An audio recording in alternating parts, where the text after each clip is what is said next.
আমি এই বাংকারটা বানিয়েছি আর এই দুজন সম্পূর্ণ অপরিচিত মানুষ এখানে 100 দিনের জন্য থাকতে চলেছে। চোখের কাপড় খুলে ফেলো। হিউগো, এ হলো রেইন, রেইন, এ হলো হিউগো। এরা এই প্রথম একে অপরকে দেখছে। আর এটা হলো একটা নিউক্লিয়ার বাংকার যেটা এখন থেকে ওদের বাড়ি। তোমাদের 100 দিন সার্ভাইভ করার জন্য যা যা দরকার তাই বাংকারের ভিতরে রয়েছে। বাপরে। তোমরা এখানে সবজি চাষও করতে পারবে। ও, দারুণ তো। আর এদিক থেকে দেখতে পাবে তোমাদের বেডরুম। আর এই সবকিছু 40 ফুট মাটির নিচে। দাঁড়াও, কি? ও মাই গড, এখানে একটা বেড আছে আর এখানে একটা বেড আছে। আর সবথেকে গুরুত্বপূর্ণ জিনিস এখানে রয়েছে $5 লাখ।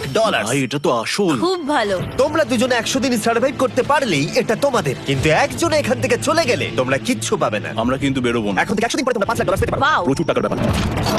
ঠিক আছে, দেখা যাক ওরা 100 দিন সার্ভাইভ করতে পারে কিনা। আমার বিশ্বাস হচ্ছে না আমরা এখানে এটা আছি। একেবারে পাগলামি। এটা আমাদের নতুন বাড়ি। হ্যাঁ যা। আমাদের 100 দিন কমপ্লিট হলো। এবার ওপরে ওঠো। এটা তো দারুণ। এরা প্রথমবার সূর্য দেখতে চলেছে 100 দিন পরে। ইয়েস, এই তো। ও মাই গড, আমি তোমাদের খুব মিস করেছি। যেমনটা আমরা বলেছিলাম, এই নাও তোমার 3,50,000 আর রেইন তোমার জন্য এই 3,50,000। পরে দেখা হচ্ছে।